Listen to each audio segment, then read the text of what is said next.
future. Batista has won the Royal Rumble. Will Batista be the next World Heavyweight Champion? Batista bomb! Yes! Batista bomb! Yes! Batista has won the world title! Batista is the new heavyweight champion of the world! The beast has been unleashed! Until you beat me, you will never be the man. A five-time champion! No doubt one of the most dominant champions in WWE history! Batista, an animal on a mission! The power of the animal! I will not be intimidated.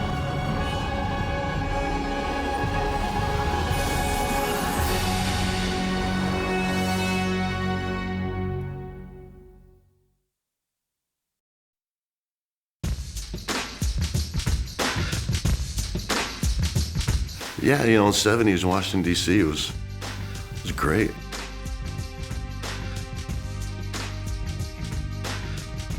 Yeah, I miss it a lot.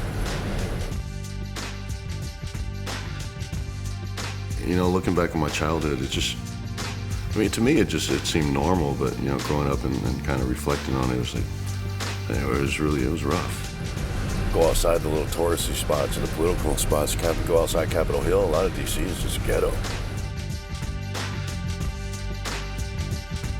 I live in Florida now, but, you know, I won't retire to Florida. I'll retire to D.C. My mom was really insistent about that. She wanted me to be born in D.C. She actually went into labor in Maryland and told my dad he better get his ass to D.C. like quick because she wasn't having me in Maryland. I was such a true Washingtonian that when I was pregnant with my kids, I made sure that they were born in D.C. I had a choice of a Maryland hospital, and no offense to my Maryland sisters and brothers, or a D.C. hospital. I held it in until I got to D.C.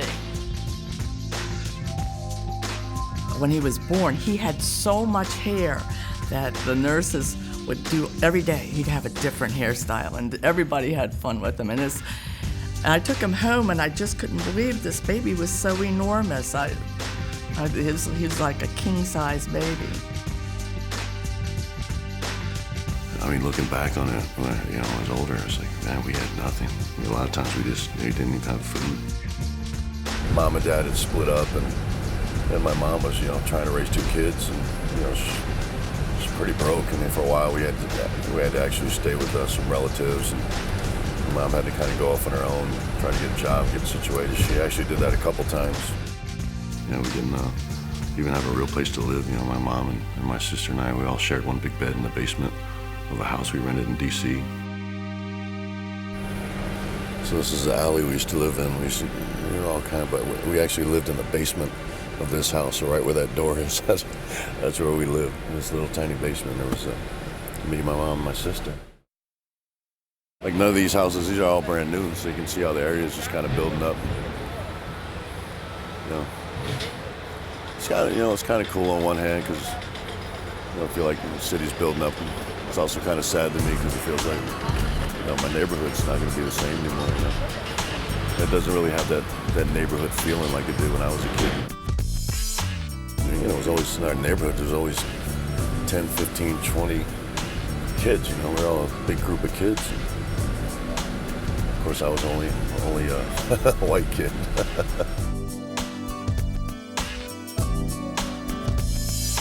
We had friends that lived in all these houses. We had friends that lived in there and there and there, and we'd go get them, go get them, go get them, go get them, go get them, and then we all, the next thing you know, there's 50 kids. This was the main building we used to hang around. And we used to call it 1000, and it's straight project. Most of my childhood memories, really strong, great memories, are really from D.C., but my mom worked at night. She developed film. I think he felt like the man of the house. I think he felt responsible. I mean, he took charge very young. Whatever needed to be done, I did. And she'd always say, "You're the man of the house, you're the man of the house," even when I was a little kid. But my mom never sheltered us, man. She made sure that we could take care of ourselves. She was real big on that. You know, growing up in the Southeast, or any part of Washington, for young people, it's a difficult thing. You know, sex, drugs, violence, whatever. She made sure, because she didn't want us to be, you know, victims. She made sure that we knew what this was, because she didn't want us around it. You know, this is bad. You're going to see this. You're going to have to deal with this, and you don't want to go near it. I had to be the rock. If I was scared, they'd be scared, and I had to make sure that they were strong. So I always was strong, even when it wasn't always such a good time. I think I saw and witnessed a lot more than most other kids, definitely than most other kids that, that I know or that lived out in the suburbs. It was pretty rough, I'll tell you. It was scary. When we lived here, it didn't look anything like this. Growing up in D.C., and I grew up some years in San Francisco as well, because we kind of went back and forth. We lived in D.C. People kept getting shot in my front yard. I was like this magnet. Everybody was getting shot in my front yard. And so I thought, you know what? I don't want my kids to grow up around this. I don't want them to be that hard. We have to move.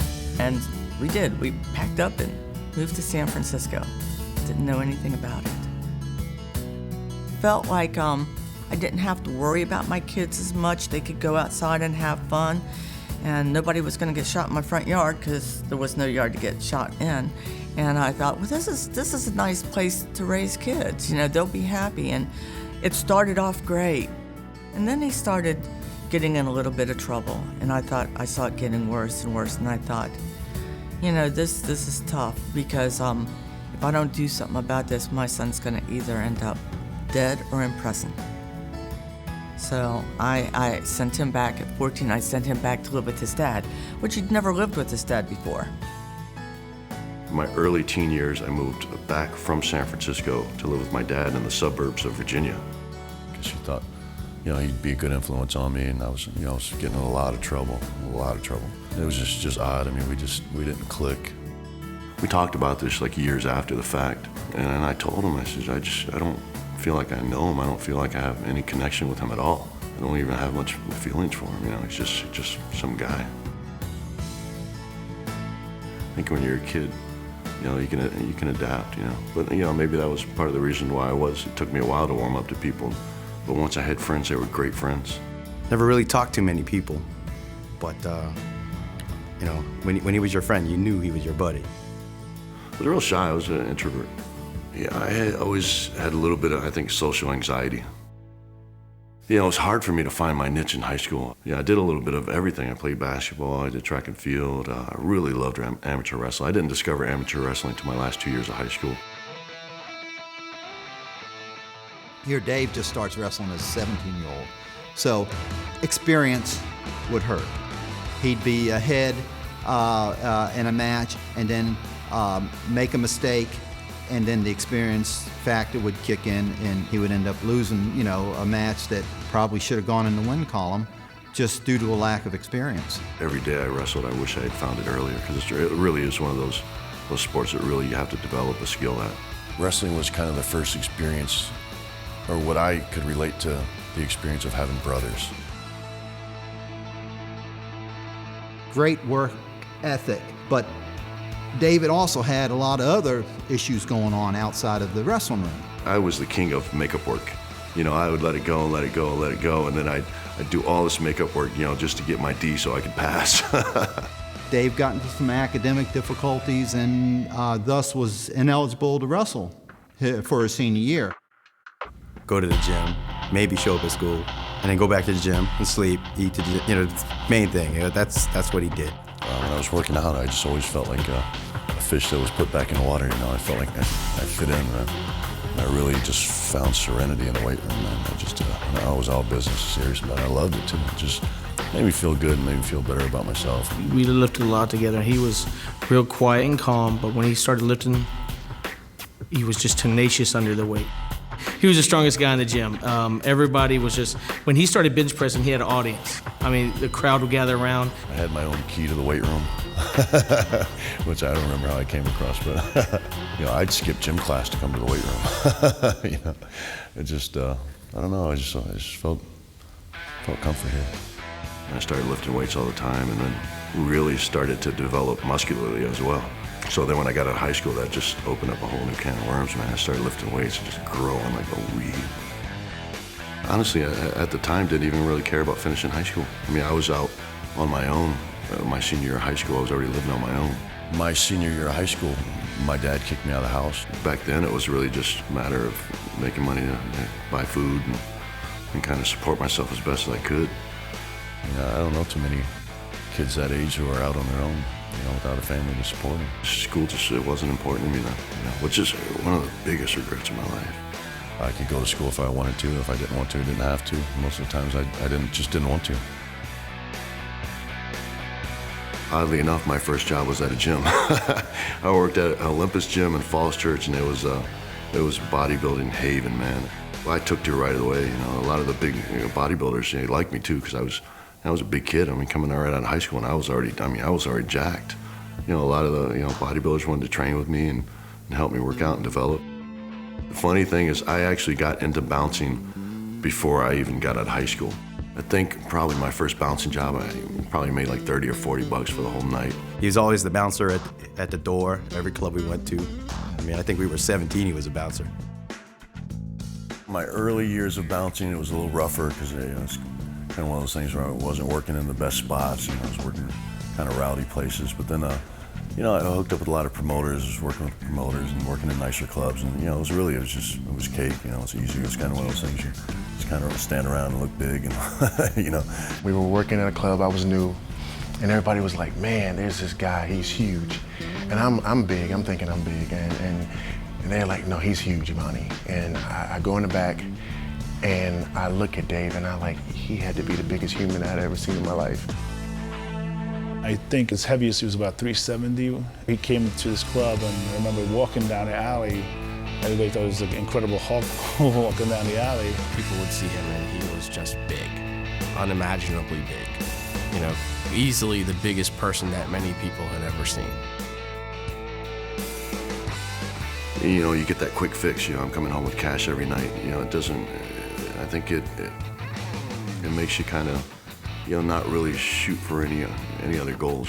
And all I have to do is go, work in a bar a few times a week, and I'm set. Working as a bouncer here for 10 years, and that's kind of how I got stuck in that rut, man. It was just such a comfort zone. I mean, I knew everybody. All the nightclubs was real big, in the nightclub scene. A lot of close friends, and always had a job. Work all night. I'd go to the gym. I'd sleep all day. I'd go back to the gym. And then I'd work all night again. He was really interested in bodybuilding.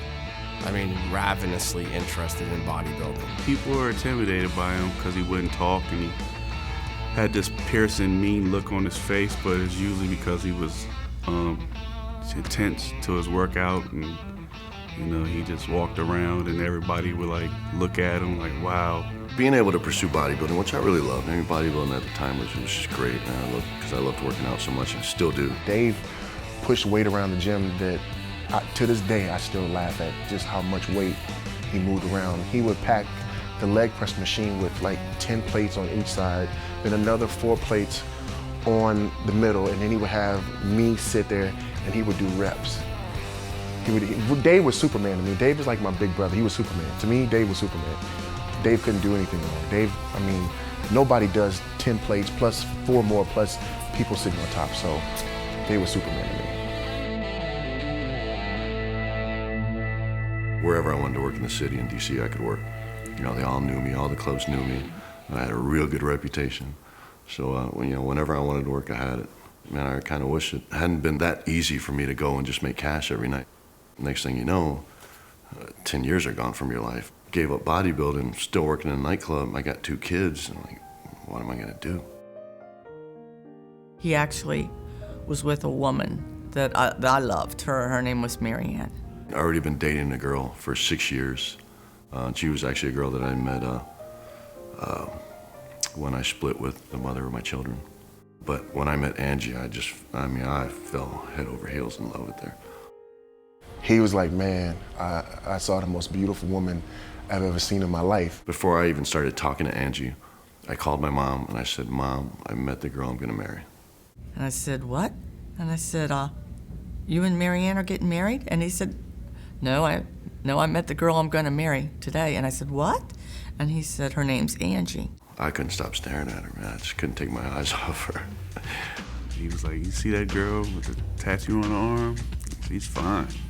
I started going to Gold's Gym with a friend in Alexandria, and I saw him, and I just thought he was absolutely amazingly beautiful. I really did. I've never seen anyone of his size, and I always had interest in bodybuilding and things like that. But the one thing that stuck out to me was just that he always looked kind of sad. And I just remember thinking to myself, I'm gonna make him smile. For one, I just thought she was just drop dead gorgeous. I loved everything about her, man. Just the way she carried herself, and it seemed like she's such a classy girl, and she's so beautiful. I always saw Dave as kind of Superman, you know, so out of my league, just someone you kind of, you know, dream about. Not something that really happens to you, and, you know, just, so I was taken by that, and, you know, it kind of took off from there. You know, I really fell in love with Angie, and like I said, I'd been dating this girl for 6 years, but I couldn't stay away from Angie. I really couldn't, and she knew I was dating someone too, and it was a bad deal all the way around. So it was a bad decision. I should have broken up with my ex-girlfriend. I really wish I did, because she was such a great girl. But I fell in love with Angie, so we started dating, and eventually my ex-girlfriend caught on. She actually caught us together. It was actually probably the most embarrassing moment of my life. There's a lot of things that had been going on, and a lot of drama, and it was probably best that we kept it low-key. I just felt horrible, because like I said, she was a great girl. She was really good to me. And Angie felt bad too, because she was a sweetheart, and she wasn't the type of girl to go around stealing other girls' boyfriends. I felt bad, and I tried to really make it up to this girl. She was so upset that she moved out of the DC area, and she moved up to Minneapolis. So I felt bad, so I tried to go up there and work it out with her. He really did love her. You know, maybe he wasn't as in love as he is with Angie. Moved up to Minneapolis, and I actually started training at this gym that two former sports entertainers trained at. The Animal, Road Warrior Animal, and Mr. Perfect. And they both trained there, and the WCW was actually having open tryouts, or they were advertising open tryouts at the time.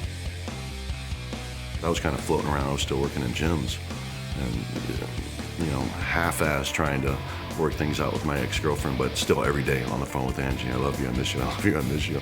He did go, and I think it was very hard for him, and he came back, and he missed Angie so much.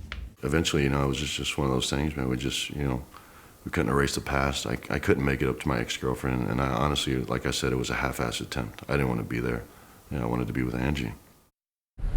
So I moved back. We were living in Northern Virginia at the time, and I was back for maybe a couple days, and I gave Angie this really weak, half-assed attempt at a proposal. He was like, I have this idea, and I'm like, what? And he was like, what do you think about being my wife? I said, what would you think if we got married? Like, I think it's a great idea.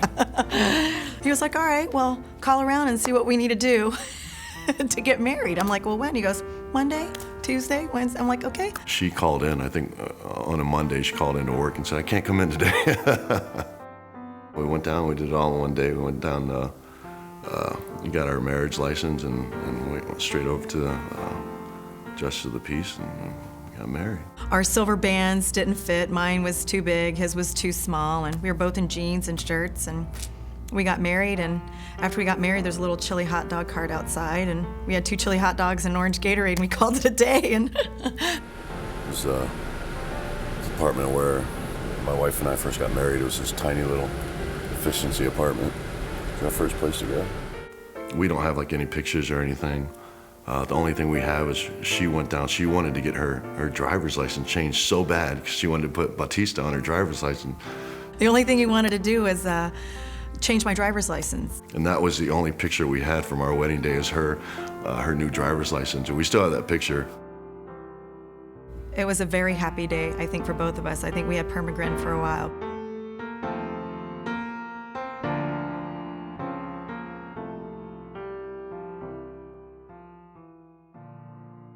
You know, at this point, you know, I'd gone back, was living in the DC area, and Angie and I were married.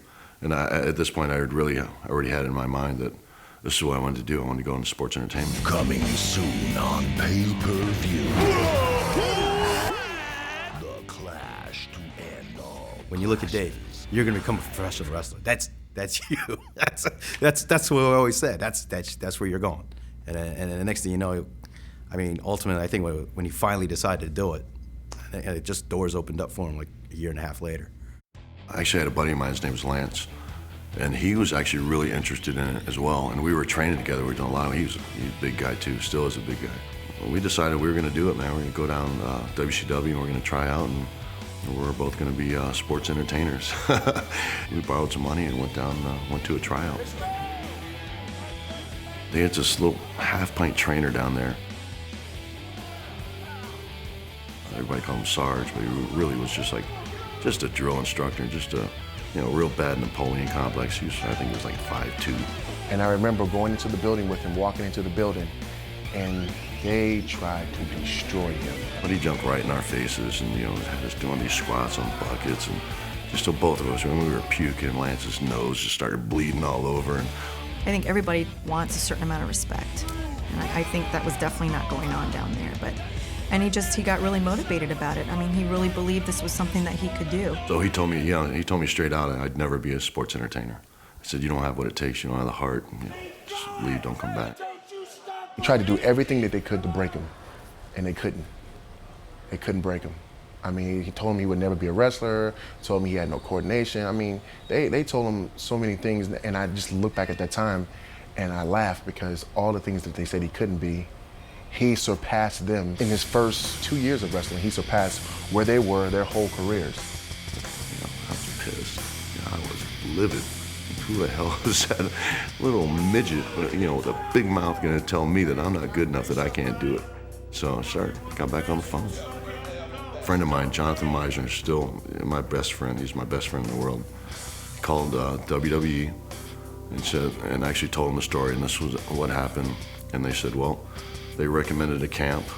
My partner and I, Richard, we researched the school with him. We tried to figure out what the expenses would be, and and figured out a way to help him to to pick up and move and go live there. We financed the early goings-ons when no money was coming in. Richard and Jonathan had found out about this camp in Allentown, Pennsylvania, the Wild Simones with APA, and he wanted to try. I mean, it was a big change to leave Virginia and go up to Hazleton, Pennsylvania. And we really didn't have anything holding us back, no big jobs or anything, and I wanted him to want for something. He was willing to just pick up and move and to Pennsylvania, and Angie would go back and forth working. He was up there training. I mean, he dedicated everything to wrestling and to kind of honing his skills and getting ready. So yeah, we did it. We moved, and it was tough. I mean, financially it was really hard, very difficult. We had help from our friends, borrowed money. Something told me this is what he needed. This is what he had to do, and if I could do anything to help him get there, that's what it was. Once we got up there, I think he was starting to learn what it really took to become a wrestler. I saw a lot of potential in him. I told him if he give me his heart and soul, chances are that I might be able to help. You could actually see, there was something there, and not even opposite. He said initially, as soon as he walked in the door, I saw his face just light up. I walked in, and Alpha he was all smiles, and he goes, and he didn't know me or whatever, and he goes, "Son, what took you so long?" He said, and we talked about it, and I wish you would have come 10 years ago. It was a matter of how teachable was he, I think, from AFA's standpoint. It's like it's brutal. It's like no weight training and no working out could ever go against that workout. It was like horrible boot camp. He struggled, but he got through it, and so he's a fighter.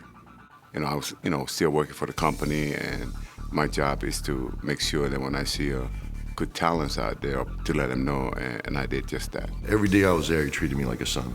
It was just a really, really good experience. Alpha and I still are very close. I owe him a lot, and I try to always give him credit.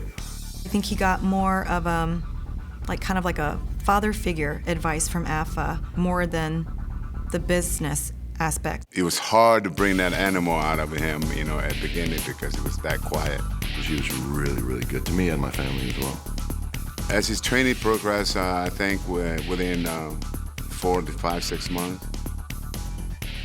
I said to myself, it's almost time for me to, we call it in my gym, you know, to graduate a person, you know, or to advance him to a different level. I have decided it's time for me to make the phone call. And I did. I went straight to, you know, Mr. McMahon, and Batista was born. He was very focused, and he was just doing what he had to do to get to the next level and absorbing as much as he could. Afa is a great teacher. I think, you know, I mean, he took it as far as that camp could go, and he was ready when he moved on. Yeah, the funny thing is, you know, Afa sent me up to the WWE for a tryout. And the next day they called me and said they offered me a job. And originally I wasn't supposed to go to OVW. I was supposed to go to Memphis, which was our other developmental camp. When I first met Batista, it was in Louisville, Kentucky in OVW. He was massive, unbelievably powerful.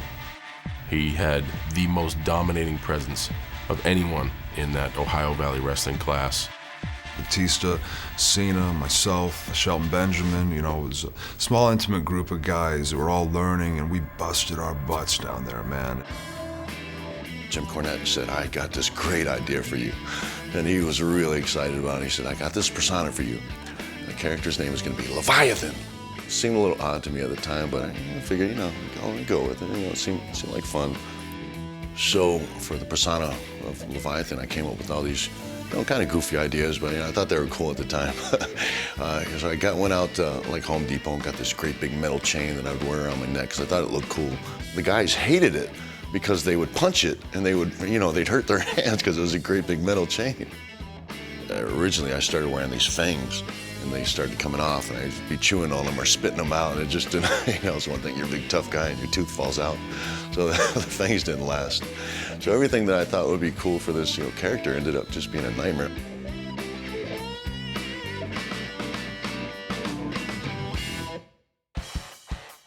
Obviously, Batista has always had a great look, but as he progressed in the ring, you could tell there was something special there. I would say the first time I saw Dave Batista, I knew he was going to be something. I just knew it was a matter of time. He had the intangible, the X factor that you're always looking for. So pray for your body, because your soul belongs to me! I learned a lot from OVW. I think one of the greatest things that Jim Cornette ever did for the people that went down to OVW was make sure that they were familiar with the traditions of sports entertainment, locker room etiquette, stuff like that. It worked out good. I was very thankful. I got some good breaks, and I always feel like I was in the right place at the right time. If I'd done it earlier in my life, I probably wouldn't have been ready for the pressures and the stresses.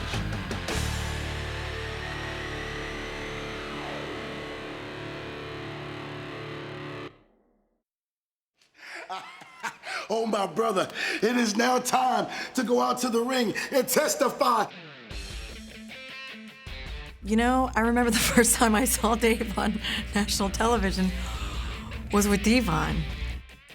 First reaction when I found out I was going to be called up was a whole bunch of feelings. I think it was kind of, you know, it's about time, because everybody around me was getting called up. You know, Randy Orton had been called up, Brock had been called up. You know, I don't know what the expectations were for Batista when he first came up from developmental to the WWE roster. I think it may have been a hiccup creatively. You're with Devon, Devon's doing this and that. And I had been watching the show, so I knew what he was doing. I just didn't know how I was going to fit into it. And then they explained the box and, you know, the building fund and helping protect his money, and that's what I'm doing. I am now Reverend Devon's bodyguard. So it's not the big, glamorous coming up that I thought it was going to have, but, you know, hey. Dave's on TV. It was surreal. It really was. It was a really great achievement for him, and we were proud of him. I kind of assumed that he might be like a lot of other big, muscular wrestlers and maybe not have the greatest potential, but he proved me wrong. Batista just loaded with muscle and speed and power. About 6'6", 313. Look at the face on this dude, man. I think this guy's borderline psycho. Devon really took me under his wing, and I try to always give him credit for that because he really looked out for me. The biggest, probably the most important lesson I learned from them sticking me with Devon is that was exactly where I needed to be. You know, I wasn't ready to shoot to the top, not even close, man. I was exactly where I needed to be. That was my position. It was perfect for me. I needed to be there. I needed to be on the sidelines. I needed to watch the guys and see what they're doing and try to learn from there. You know, I wasn't ready for the spotlight. I wasn't ready.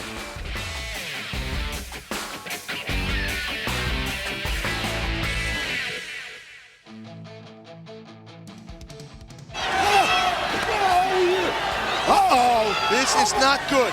Batista planting Devon. I think they really just still weren't sure. They weren't sure if my heart was in it, and they, really weren't sure about, my ring technique. How I was coming along as far as being, an entertainer. And so they sent me down to train with Fit Finley for a couple days. We've seen a lot of potential in Batista, and I was the one that could bring out aggression in people, and I think that's what we needed to do with Batista.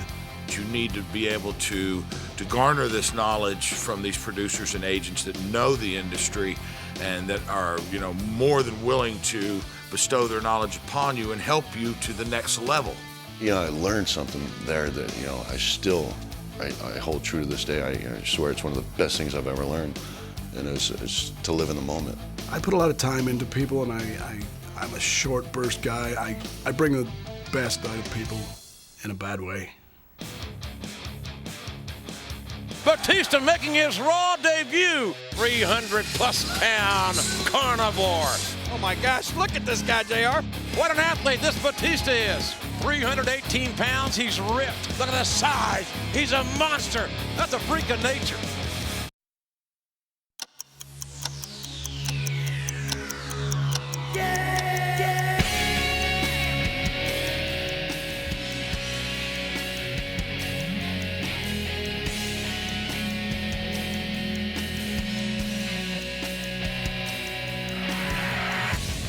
We started looking at everybody, basically to see who had what and what we wanted for the group. And we took our time with it and started looking at guys. Dave had the agility and had an athletic ability about him that you don't see with a lot of guys that size, and that was probably the thing that struck me most. I was so giddy about it, but at the same time, I didn't want to get my hopes up. But, I was inside, I was just jumping out of my skin, like, I can't believe this. God, please let this happen, please let this happen. And, being involved with Rick and Hunter, and Randy, who was my really good friend, we trained together, we went through OVW together. So, I was really excited about it, but until it happened, I didn't believe it. I think Rick and I both saw the same thing in him and saw this just big, huge guy that could become a big star in the business. Dave Batista, 6'5", 325 pounds of genetic stopping power. He was like a big, giant lump of clay. He had all the tools. He just had no idea what to do with them. He's very reserved by nature, and I think when accompanied with such experience like Ric Flair and like Hunter, I think he just learned to be himself, and that's what's led to success today. I knew what my job was. I was the enforcer. I knew they looked at me in a certain way. They didn't look at me like the future star that Randy Orton was going to be. But I didn't care. Again, I had my foot in the door. I was where I wanted to be. I was put under the wings of two of the best wrestlers that have ever lived, Ric Flair and Triple H. And I knew that I was going to, learn a lot from them and pick their brains. And so I was really excited about it. Really excited. I can't even tell you how excited I was about it. Having Ric Flair and Triple H take us under their wing, it couldn't have been any better for us. We were very fortunate, very lucky to be in Evolution. We learned a lot. They were very open to everything that either I said or Rick said or the company. Dave was a very quick learner. He was just very fast to pick things up. And the good thing is they got to do it every night. Every time he did something wrong in the ring, I told him what it was, and we came back and talked about it.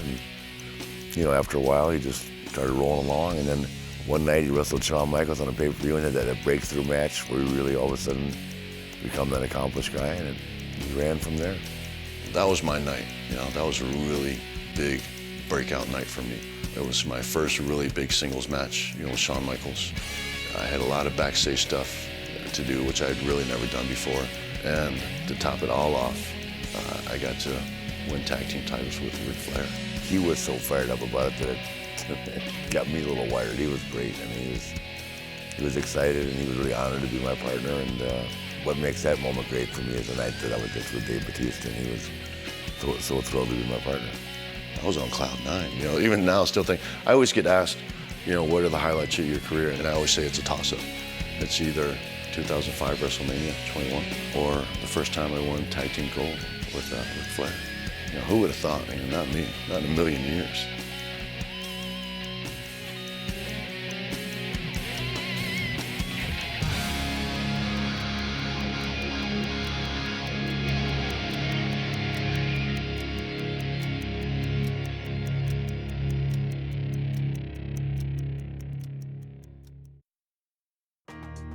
When we first started Evolution, everybody, and that's how it was laid out on TV even, Dave's the muscle and Randy's the next in line. You know what I mean? Randy's the diamond in the rough.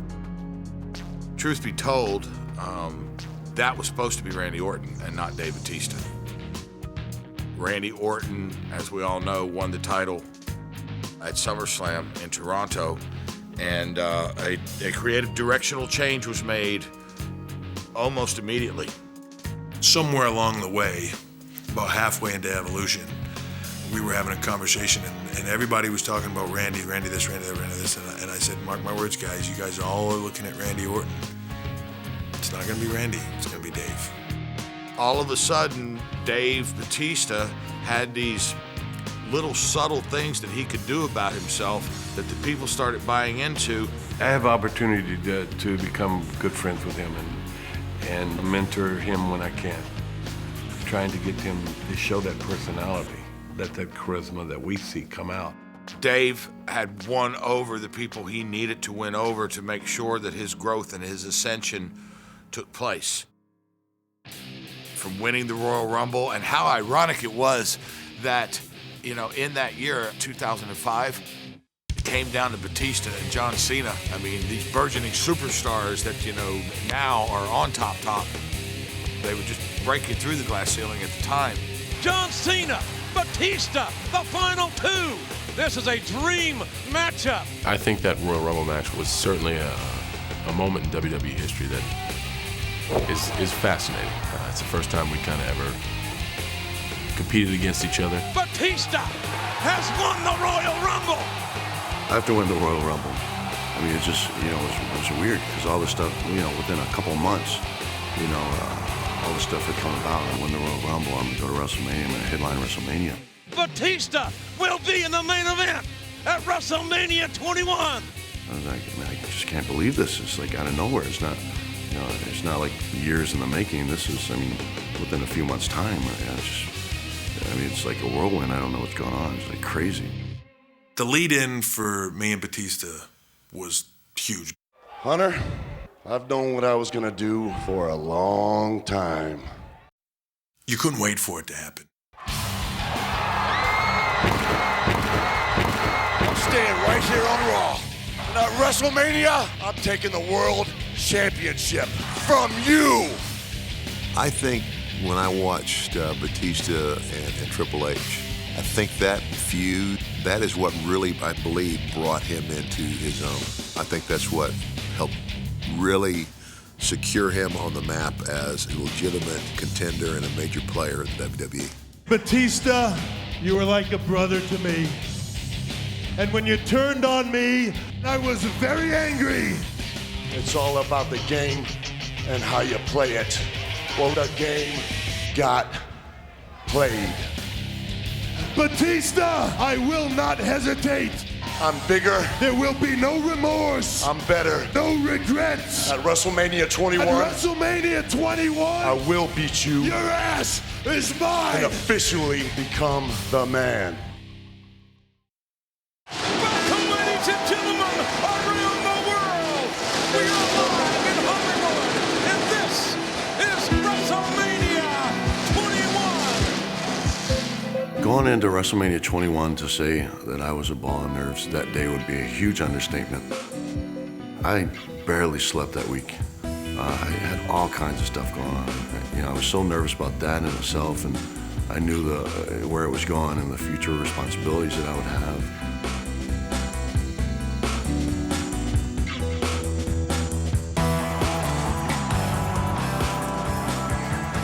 And also was having physical problems too. And I was having a lot of back problems. My L4 and L5 were really bad, had bulging discs. So I tell people this and they don't believe me, but I went through the whole match in WrestleMania 21 not feeling my left leg. It was completely numb. It was my sciatic nervous, and I was having so many problems.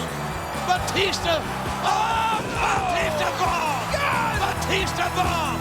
Can Batista pin him? Is it a... Yes! The beast has been unleashed! Batista is the new heavyweight champion of the world! When Kyoto handed me the title, I think I broke down. I actually had tears in my eyes. I was so proud of him. It was really a dream come true for all of us. I mean, we were really sharing in the moment. I was there. I was so excited. I was crying. He was crying. I was so proud of him.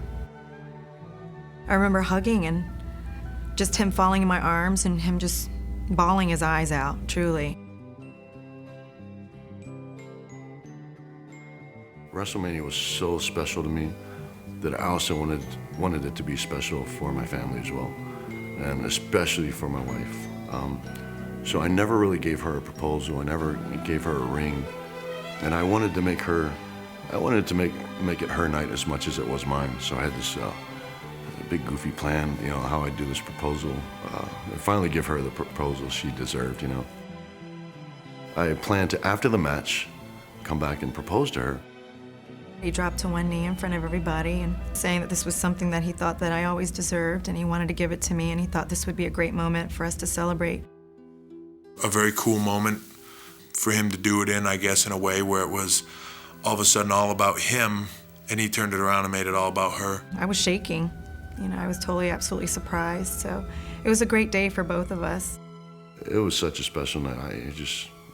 It easily, by far, one of the best nights of my life.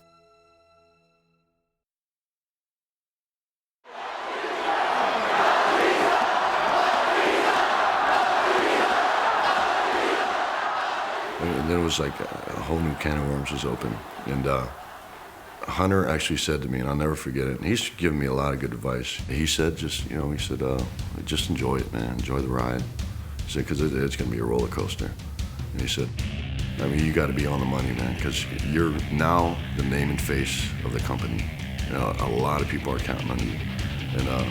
And you're going to have a lot of grief if you let a lot of people down. I'm the man. The power. I'm the predator.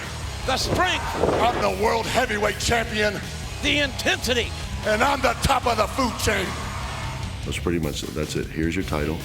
Go home and pack your bags, because you're not going to be home. Get out there. Get out there and represent our company. I will chew them up. Spinebuster! Spinebuster! Spit them out. Batista bomb! Batista bomb! And I'll enjoy doing it. Can anything stop Batista? I'm the world heavyweight champion.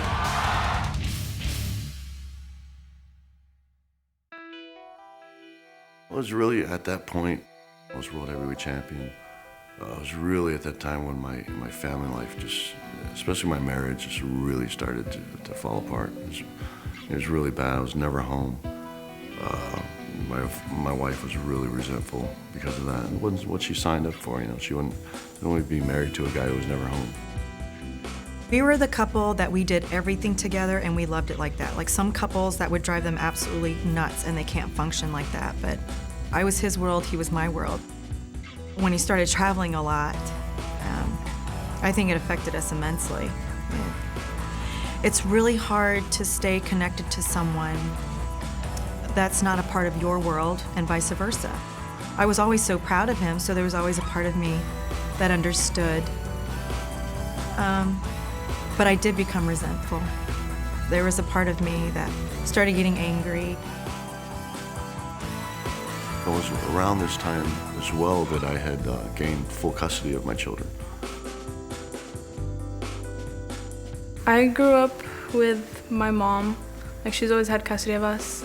And then when I was 12, I think, that's when my dad filed to get custody of me and my sister. I don't know, Angie, my stepmom's basically like my mom. Like, I've known her since I was 3 or 4, so she's always been there for me. I picked up my family and we relocated to Florida. My oldest daughter didn't come with us when we first moved down, and it's because at the time she was pregnant and she kept running away from home and there's nothing we could do, and she kept running away to her mother. And we thought at that time that the safest thing would be to just let her stay with her mother while she was pregnant. And she was still very young, you know, still worried about her as far as her, you know, health concerns, her being such a young mother.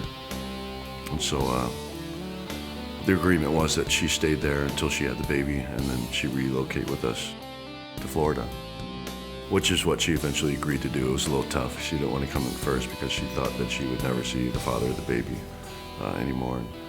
And we said, you know, we'll bring him down here as long as he wants to be a father. We want him in your life. So we did. I mean, we brought him down. We moved him down.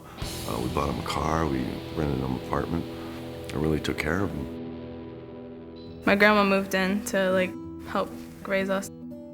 You know, because now we had, you know, my 2 kids and a grandchild, and my wife wasn't, you know, crazy about the situation, and she was, at that time, you know, I was never home, and she was, we were starting to have problems, so my mom moved down to help us out. Then my stepmom left because her and my dad got divorced. That's still his soulmate, you know. Whether they ever get back together, who knows? But there's going to be a part of them that's always going to be married, no matter what he does. It's hard to connect when someone's home, you know, a few days out of the whole month, not even the week. But I knew, no matter what, that he needed this to happen. He needed to succeed, because this was all Dave had. It was all he had. I took it really tough. Like, after she left, I couldn't talk to her for a period of time because, like, if I talked to her, I just would break down and cry. What I wanted was a family. And family, the dad has to be there. I don't really get to see him that often, so that part sort of sucks because he's always working. It's really tough being without my dad. He would have loved to have been him, but he was trying to do what he could to provide a life for his family that I couldn't provide for him, and I respect him for that. My oldest daughter, Kehlani, you know, started going to school again, and she met another boy that she liked, but she was still very young. She was way too young to be a mother. And so her boyfriend, the father of her son, he packed up and moved. He just left, and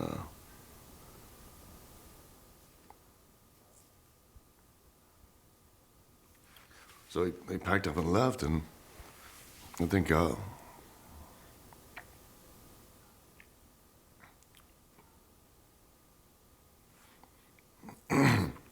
about a week or 2 weeks after he left, I was actually doing an appearance for the WWE at the Arnold Schwarzenegger Classic, and I was walking to the airport, and I got a call.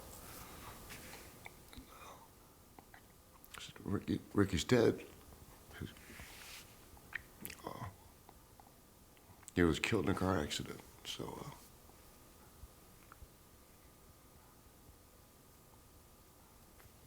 he was still a young kid, and so it's just heartbreaking.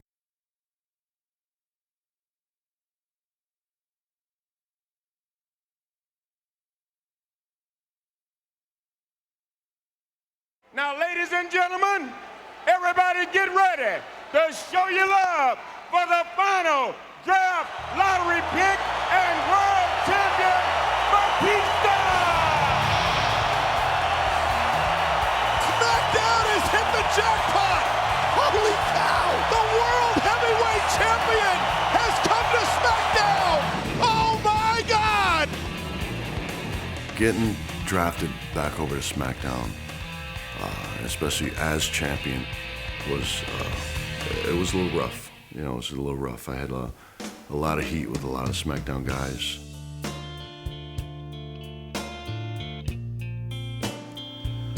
I don't know that Batista knew exactly why he was in the position he was, and that was because of all the help he got.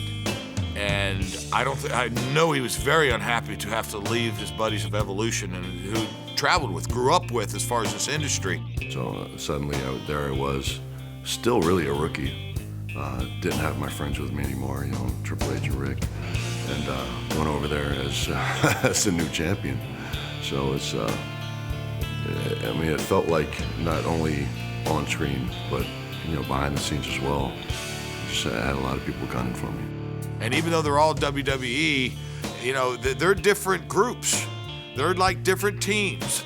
And Dave was not welcomed. You know, it's the same thing when you get to that level. Even though he was in those matches, now all of a sudden he was the guy. And he's at that level and he's put there and it looks like the company's all behind him and putting a lot of push behind him and he's getting everything and like, wait a minute. Even if you're a guy at that level, you're looking at him going, why is he getting that?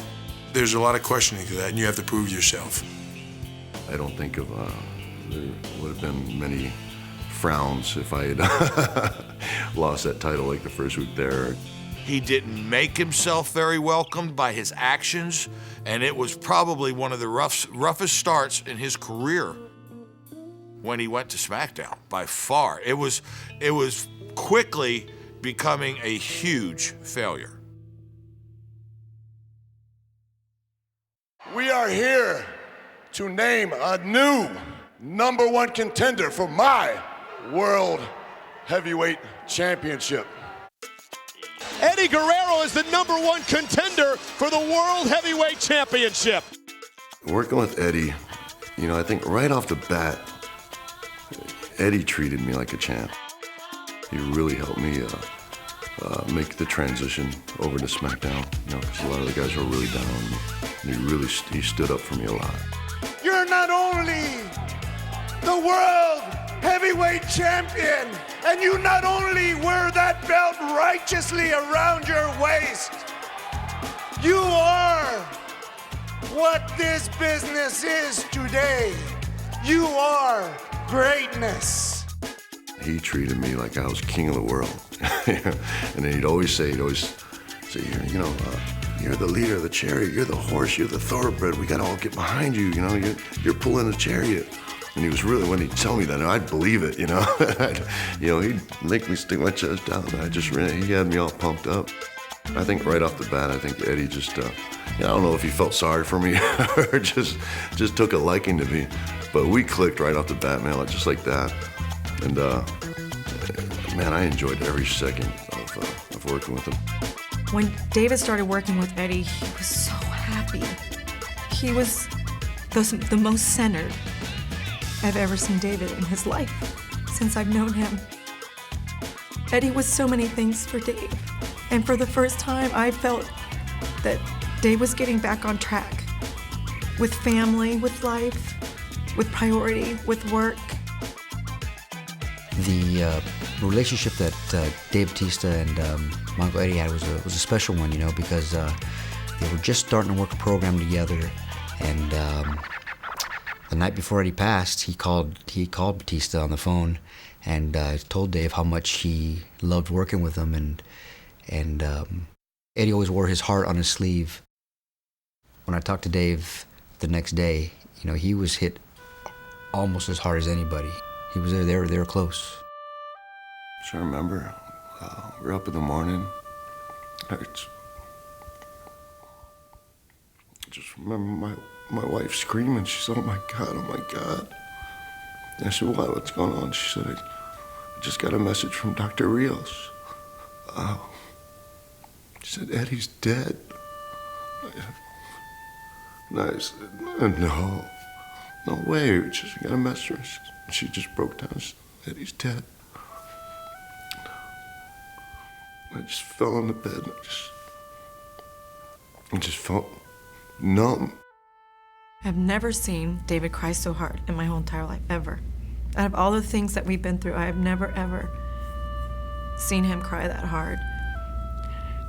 And I think he knew that he lost that guidance. It was just, I don't know, it felt like someone just sucked the life out of me.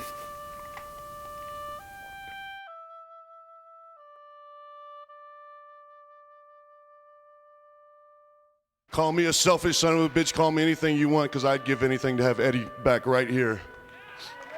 I miss the hell out of him. Eddie Guerrero, I miss you, and I love you. And I will make sure that these people everywhere around the world remember you.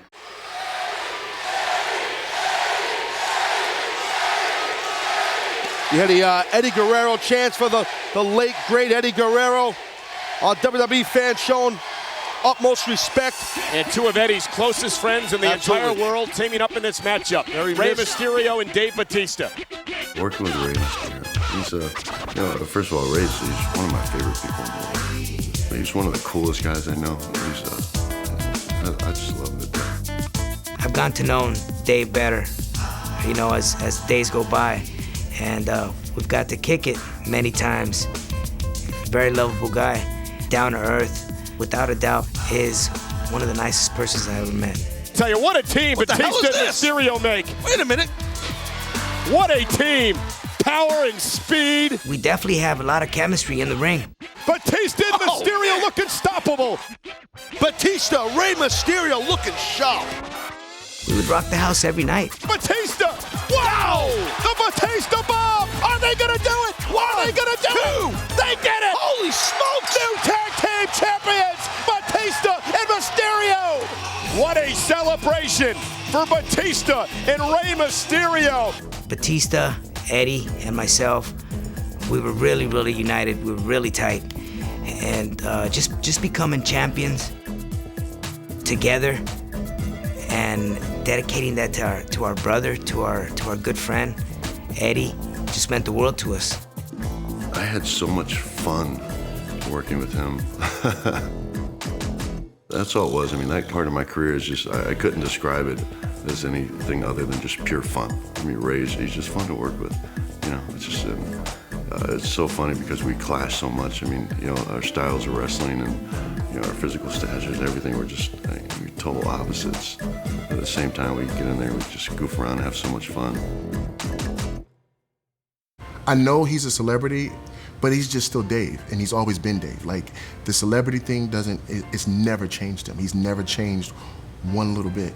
He's still the person he is.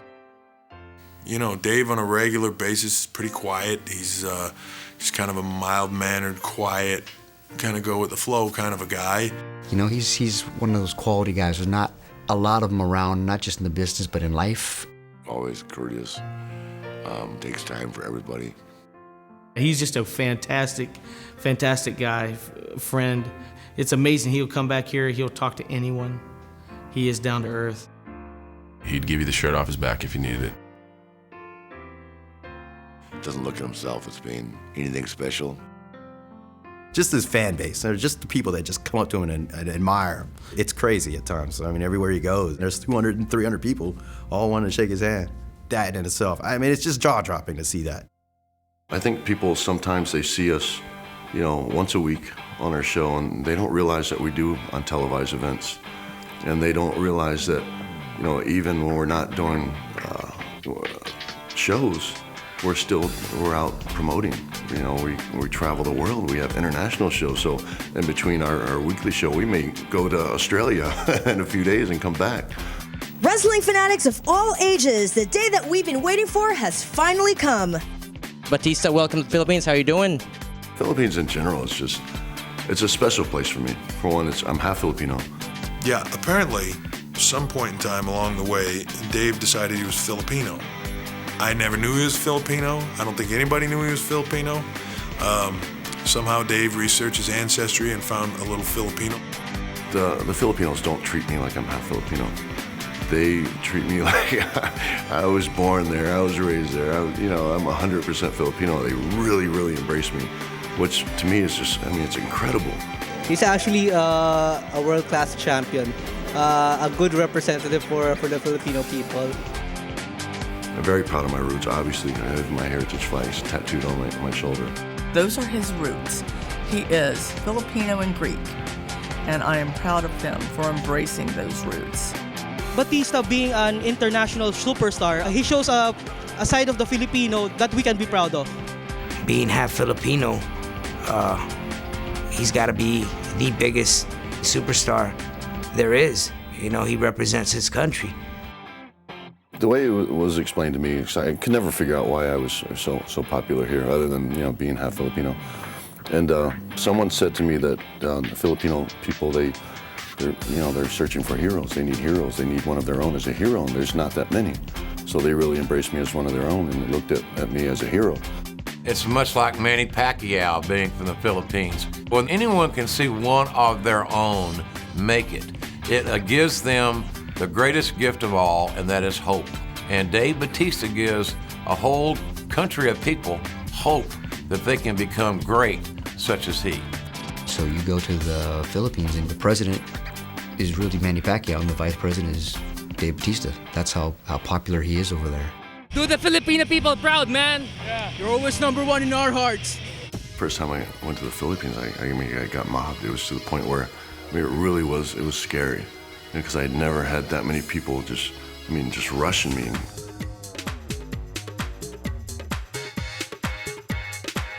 Just to see the people that turn out, like just to see me, not to see me wrestle, but just to see me. I mean, to me, it just doesn't seem real. I'm so happy that I get to see him and hug him. I couldn't even describe what it feels like to have a country embrace you. I mean, just to love you, and they do it. It's such an incredible feeling. I love going there. Batista is definitely a warrior in the ring. We all know that, right? But he is about to meet up with a different breed of warriors, cancer warriors. Meeting sick kids, for me, it's another one of those things that WWE has afforded me the luxury of doing, to go out and put a smile on a sick kid's face. I mean, you can't put a price on that. That's invaluable. That's a blessing. Meeting with kids with cancer, it's heartbreaking. But at the same time, I always try to look at it as a blessing because I get to put a smile on these kids' face. His presence alone, without him saying a word, transcends language, transcends everything.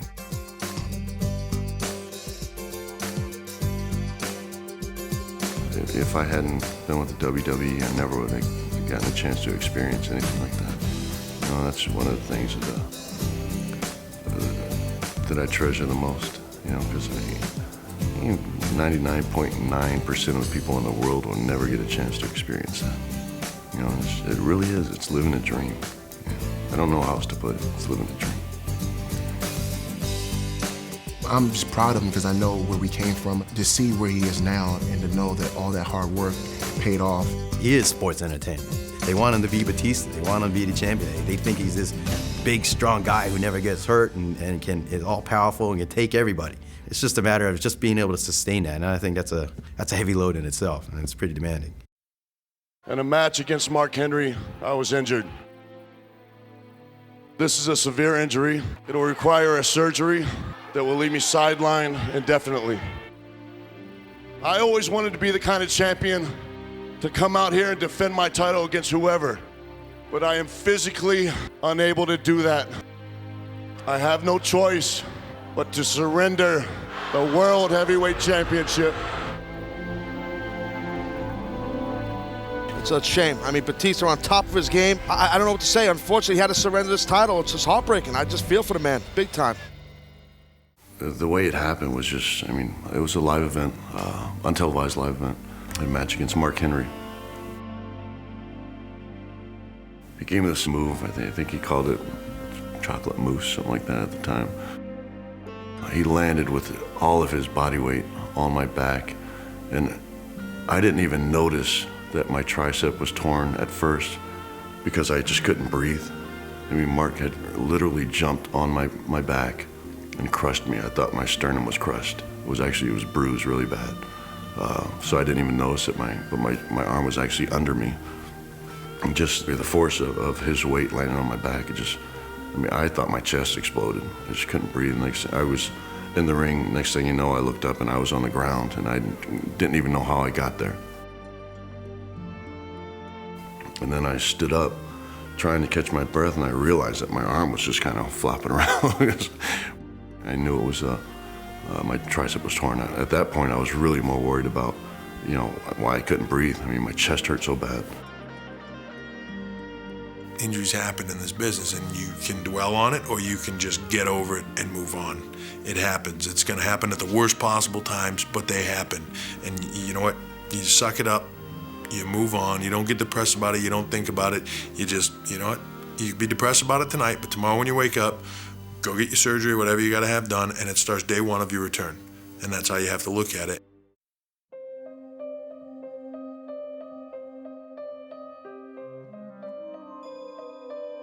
We felt that the best thing to do was to augment the triceps tendon, to add some more tendon to the tendon he already has. By taking that tendon out of his leg, which is something that he will neither miss nor regret having, it just adds some more tendon and some more strength to the repair. You know, I'll start as soon as I can. You know, I will be in the gym, guaranteed the day I get home, probably before that. That's the biggest thing for me is the downtime. I am a person that can't stand to be out of the gym. It's my life, it's my stress relief.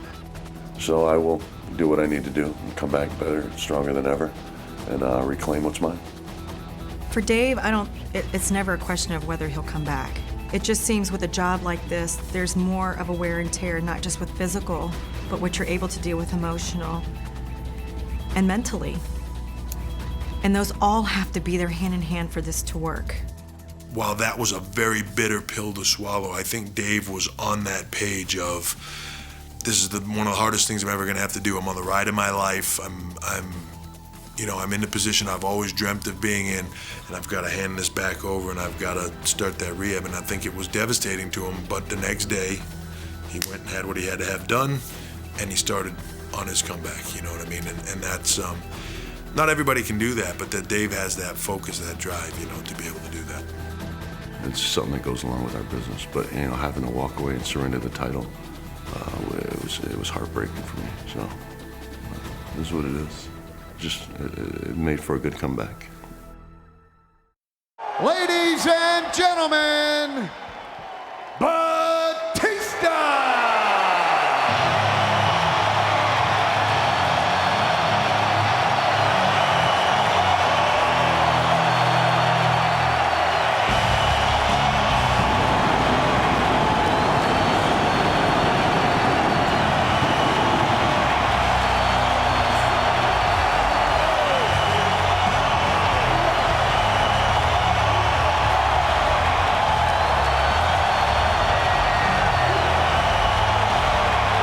Never heard an arena erupt like that.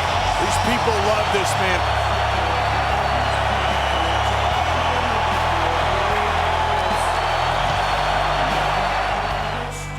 When I did finally come back, I was worked right into a program with King Booker T, at the time, which was a little odd in itself because we had some problems personally. You know, behind the scenes, Booker and I had a lot of heat with one another. Which by the time I'd actually gotten back on the show, we'd kind of put, you know, behind us. But at the same time, it was still just that underlying, tension between us and the rest of the locker room as well. They really sided with him on that. Look, Booker, no disrespect, it's not personal. I want to thank you for holding my title for me. I'm gonna be needing it back. I said, okay, well, if I have to prove myself again, that's what I'll do. You know, here I am, this is what I have to do, and that's what I did. So I bit my tongue a lot, I sucked it up a lot, and eventually, Booker wasn't there anymore, and I was. There he is, the #1 contender, the Animal, Batista. This is his last chance tonight. If Batista loses, he will have no more opportunities at the World Heavyweight title. Batista ducked underneath and uses the title himself. Turn around, ref. The referee never saw it. Not like this. Here's the cover. Batista cheated. It's the new. He cheated.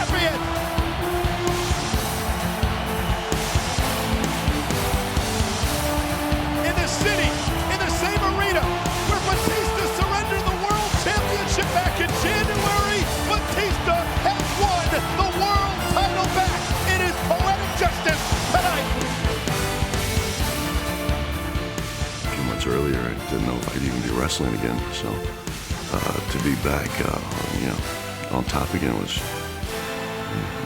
how can you say anything bad about that? Yeah, it was just sweet. Going into WrestleMania 23 with Undertaker, I mean, that's another one of my dream matches. One of the most anticipated matches in WrestleMania history. It's either the end of the WrestleMania undefeated streak or the end of Batista's reign as champion. Without a doubt, WrestleMania 23. Batista, Undertaker, streak on the line, title at stake, without question, the biggest match of Batista's life. You talk about a date with destiny. If anyone can end this streak, as crazy as it may sound, Batista is the one who could defeat The Undertaker and the streak tonight. There was just so much going into that match that I was looking forward to. I mean, it was my first, right? Really, I mean, that was a huge WrestleMania, that many people. 80,000 on their feet in Ford Field. You have over 80,000 fans, more people than attended the Super Bowl earlier that year. I will not be intimidated. For Batista, it presented perhaps his biggest challenge to date, going against arguably the most beloved and respected superstar in WWE history. People were wondering, is Undertaker, possibly will his streak be broken? Fans can't call it. It's the unstoppable force and the immovable object. You know what I mean? What's gonna break? And I think fans are fascinated with it. Look at this! Tombstone Pile Driver! Wow! We have a new world champion! Unbelievable. That was something to behold, something to watch, something that everybody in this business should be proud of. It was two guys giving their all. It was just tremendous to watch. What about the performance of Batista? You can't take anything away from the performance of the former champion. The thing about the match itself that was really most important to me was I really wanted to steal the show. I think Undertaker did as well. We thought we were going to be the main event of WrestleMania 23. We had a lot of milestones with this match. I just felt like we deserved better. That's just youth. I mean, Dave's a young guy, young in terms of the business. They probably should have been higher up the card, but it doesn't matter. At the end of the night, people remember the match. It was one of the flagship matches on the show. There was a roller coaster ride for the 80,000 plus here tonight. After the match, I knew that we were the main event. And I came back, and I got a little grief for this, but I came back and said at the top of my lungs, "Follow that." Because I knew we tore the house down. That really took Dave to another level. Dave really turned it on that night. He really became a major player. It was an absolutely spectacular World Championship matchup between The Undertaker and Batista. I think it opened a lot of eyes, and I finally just proved myself to a lot of people. I just love it.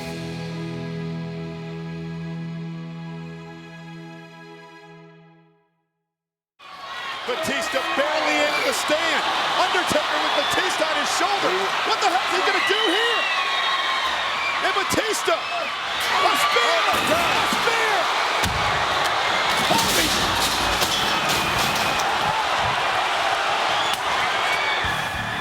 They had a classic series of matches that played out over a long period of time, and a lot of those matches didn't have decisive finishes. A spear off the stage through the electrical wiring. There was some sort of explosion. This count doesn't even matter. To be able to do that and to keep their interest and to keep them coming back, you have to have phenomenal matches, and that's what they did. Who's gonna be champion? Both men! What the?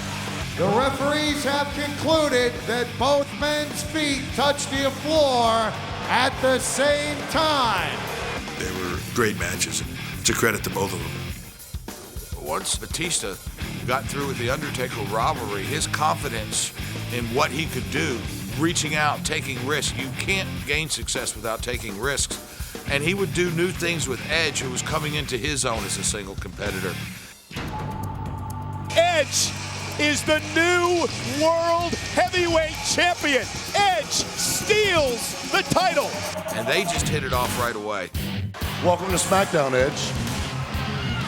And since you're new, I'm going to tell you the same thing I told The Undertaker. That title belongs to me. As strange as it sounds, I've always enjoyed stepping into the ring with Dave.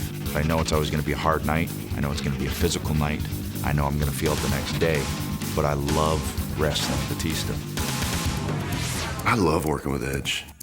We meshed well together. Edge worked with Batista, I think, for the opposite reason that Undertaker did. Edge worked with Batista because he was the little slime ball that shouldn't be able to put a dent in this big monster, but somehow always comes out on top. And Edge rolling Batista, and Edge steals one. Edge took advantage of the injured leg. This is kind of like one's going to run and hide, and the other's going to chase him around, and hopefully he can last long enough to beat the little guy in. I think it's just more of a desire to see somebody get killed. He can tell a great story, and for such a big guy, he just really sucks the audience in to having sympathy for him. And that's difficult to do when you're, 6'4", 6'5", 280 pounds of muscle. Batista's got to get through the door. But Edge is coming down. Batista crawling through the door. He's out. But he's got to be out. Edge won it. Edge won it. Edge dropped to the floor first, and the ultimate opportunist survives again. Even though you're this big sumbitch that should be walking all over everybody, if you have no obstacle, if you have no mountain to climb, then there is no story. I don't think he gets the credit he deserves for being the wrestler that he is. Now, I've always said you can't truly tell how good someone is until you're in there with them. And he is just really, really good. I've always really enjoyed getting in there with him. I'm really proud of some of the matches that him and I have had. I really loved working with Edge. I mean, we had real good chemistry. I felt it every second I was in there. He felt it every second he was in there. And I think the fans just felt, the chemistry and the magic, and we were loving it. We wanted to have a good match, and we always did. See, this is where he let down his guard. He started trusting the people he was working with, and he knew that he didn't know. You see, prior to this, he thought when he left Evolution and he did so well, he thought he had made it to the top, and he thought that now he knew. But he was so far from knowing he was just a top star. That's all he was. He didn't know how he got to be a top star. Through The Undertaker, through Edge, he learned the machinations of how you do that.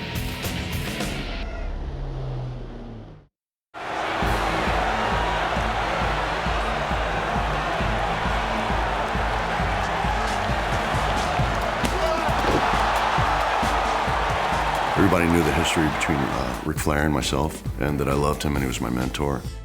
And Shawn Michaels retired him. I'm a competitor, Dave, just like you. And you know you'd have done the same thing. No, I wouldn't have done the same thing. I wouldn't have let my ego get in the way of my friendship with Rick. It was so good. I was watching like everybody else was, and I was just so enthralled with it. I trusted you.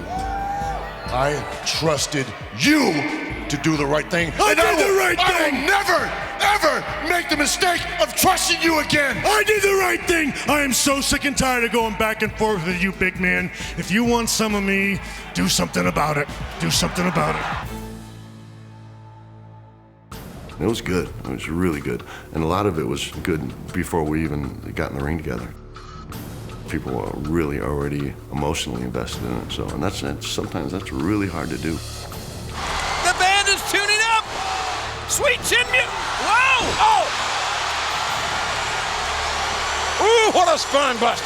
I think Batista looked at his match with Shawn Michaels as opportunity. Can I seize this opportunity? Not only do I want to win, but I must learn from this man. At this point for Dave, it's picking up subtleties. Oh! Where did that come from? Batista walks right into sweet chin music. Batista lowered his guard for just a moment. Michaels said that he would do any and everything to win this match, and we just saw it. It's those little things that put you from being, here as a performer to being here.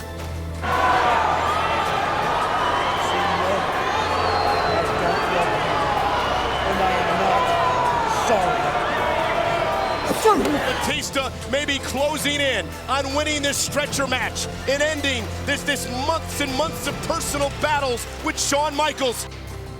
Mercifully, this is over.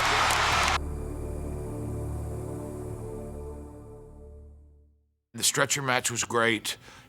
From there, the transition of that stretcher match and Jericho's involvement eventually led you to a great rivalry with Chris Jericho.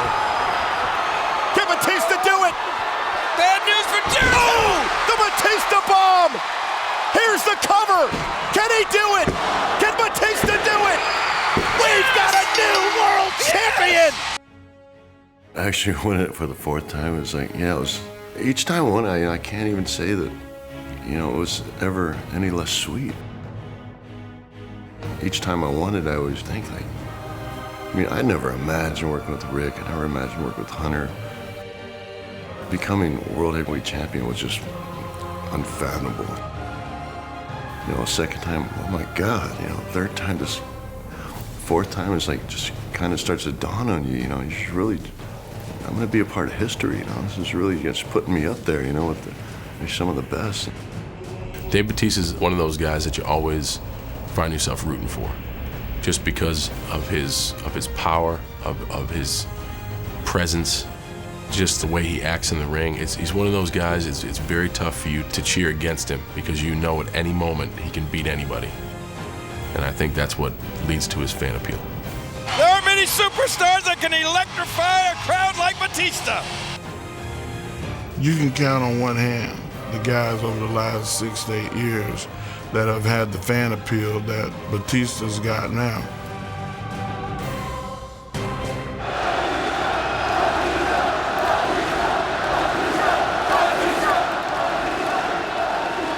The same things that make Dave a star in our business make him a star outside of our business. I've gotten to do some pretty cool stuff because of being a WWE superstar and other forms of entertainment. Smallville, was really, it was a big deal for me because I'm a big superhero buff, so I was super excited. It's nice to see Dave on other shows for me because it sort of shows how well-rounded he is. He has a desire to act, and he's very good at acting. But there's a lot of stuff that I've gotten to do because being a WWE superstar, and a lot of people I've gotten to meet. Being on the covers of Flex and Muscle and Fitness first, they're both just, they were a dream come true for me because that was my original dream. That was what I wanted to do. I wanted to be a professional bodybuilder. And I gave that up, and it was heartbreaking for me. But wrestling replaced that because it was just so much better than anything I ever could have done. I think the things that puts him, over the top for other stuff, the TV shows, Smallville or things like that, is his personality and his charisma. He's got a presence about him. I think that it's the stuff that makes him popular in our business. It's the same stuff that makes him popular in Hollywood or wherever else that is. Batista's future's in his own hands. I think it is what he makes of it. I truly think the sky's the limit for Dave Batista, and it's only a matter of what he wants to go for. Can anything stop Batista? I always get asked if I still have goals because I've really accomplished a lot. But I always tell people I would like to be undisputed heavyweight champion. If I can just get my foot in the door, if I can have that possibility, that undisputed match, I'd fight tooth and nail to make it happen. As long as my body holds out, and as long as people still want to see me, I'll wrestle because I love it so much. He always has that hunger for more, and I think as long as he has that, he's always going to come back. I think the future is still very bright and still full of new places to go and new achievements to conquer. If he still has the desire and passion to go to new frontiers.